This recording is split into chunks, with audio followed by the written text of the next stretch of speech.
उमा आज सुबह से ही बड़ी तेजी से अपना काम निपटा रही थी। उसके पीछे की वजह भी काफी खास थी। उसको पूरे 3 साल बाद अपने मायके जाने का मौका जो मिला था। काम करते वक्त वह काफी रिलैक्स थी क्योंकि सासू माँ ने उससे कहा था कि कुछ दिनों तक दीपा, जो कि उसकी ननंद थी, नहीं आने वाली है। उसकी यह एक ननंद 100 के बराबर थी। उमा शादी करके जब घर आई थी तब दीपा को अपनी बहन की तरह प्यार करती थी क्योंकि उसे खुद की कोई बहन नहीं थी। लेकिन कुछ ही हफ्तों में ही उससे ये पता चल गया था उसकी ननंद किसी जेल से कम नहीं है। हालांकि दीपा का ब्याह हो चुका था लेकिन उसे अपने ससुराल वालों की किसी भी प्रकार की चिंता नहीं थी। उसे जब जी करता था वह अपने मायके चली आती और मायके वालों पर अपना हुक्म चलाती, खासकर अपनी भाभी पर। वही डिसाइड करती थी वहाँ पर क्या खाना पकेगा, कोई घूमने जाएगा कि नहीं, या जाएगा तो कहाँ जाएगा। दीपा ही थी जो हर बार उमा को किसी न किसी बहाने से अपने मायके जाने से रोक लेती थी। लेकिन आज का दिन कुछ अलग था क्योंकि माँ के कहने पर दीपा के पति ने उसके मायके जाने का इंतजाम कर दिया था। ट्रेन की भी टिकट बुक हो चुकी थी। सारा काम खत्म करने के बाद उमा अपने पति के साथ अपना सामान लेकर घर के बाहर निकले ही थी कि सामने से दीपा आती हुई दिखाई दी। दीपा जिसके मुंह पर बड़ी सी स्माइल और आंखों में चमक थी, वहीं दूसरी तरफ उमा की आंखों में उसको देखकर पानी आ गया था जो बस आंसू के रूप में छलकना बाकी था। भैया भाभी के पास आकर दीपा ने कहा, क्यों भैया, कहाँ चले अपनी पत्नी के साथ सैर सपाटा करने के लिए? अपनी बहन को भूल गए क्या? दीपक ने कहा, कहीं सैर सपाटा करने नहीं, तुम्हारी भाभी को मायके छोड़ने जा रहा हूँ।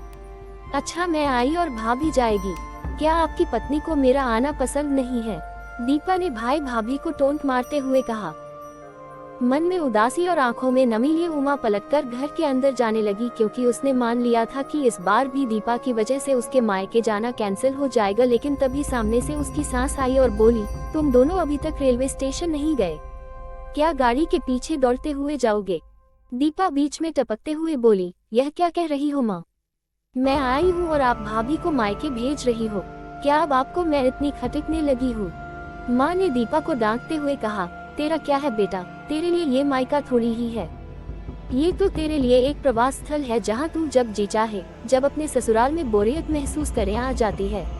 लेकिन वह बेचारी तो ऐसा नहीं करती, बल्कि वह तो जब जाना चाहिए तब भी अपने मायके नहीं जाती, इसलिए उसका अभी मायके जाना बहुत जरूरी है। मैं तेरे या मेरे या किसी और की वजह से उसका इस बार मायके जाना बिल्कुल रद्द नहीं होने दूंगी। पहले ये बता, तू तो कुछ दिनों के लिए नहीं आने वाली थी ना, फिर कैसे आ गई? मैंने तो ऐसे ही कह दिया था, मैं देखना चाहती थी कि मेरे ना आने से भैया खुश होता है कि मुझे बुलाता है।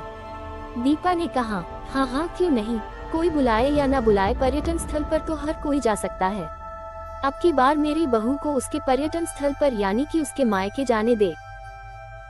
बेचारी ने सिर्फ अपने भाई की शादी देखी है और अब तो उसके भाई को बच्चा भी हो गया है, उसका मुंह तक नहीं देखा उसने, उसे भी अपने हिस्से का सुख भोगने दे।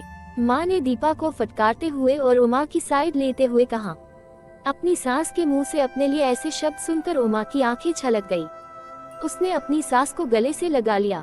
सास ने कहा, बहुत हो गया प्यार, जल्दी जाओ वरना ट्रेन छूट जाएगी। अपनी माँ का बदला हुआ रूप देखकर दीपा बहुत हैरान थी। उसे यकीन नहीं हो रहा था कि यह वही माँ है जो उसका हर कहा मानती थी और हमेशा उसका पक्ष लेती थी, चाहे बहू सही हो या गलत। वही माँ अपने मन में अपनी उस दोस्त को धन्यवाद दे रही थी जो कुछ दिनों पहले उसके घर आई थी और कुछ दिन रही थी और जाते जाते उसकी आंखें खोल गई थी। सहेली ने उन्हें बताया था कि वह अपनी बेटी का मुंह छोड़ दे वरना अपने बहू और बेटे के मन में अपनी इज्जत खो देगी। बिना सोचे समझे, बिना अच्छे बुरे का विचार किए हर फैसला सिर्फ अपनी बेटी के हिसाब से लेना सही नहीं है।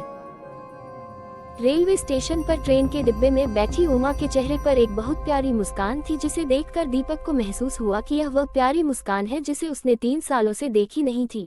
सच ही तो है, मायका महिलाओं के लिए पर्यटन स्थल ही तो होता है जहां वह अपने ससुराल की सारी चिंताएं, टेंशन भूलकर कुछ दिन आराम से रह सकती है।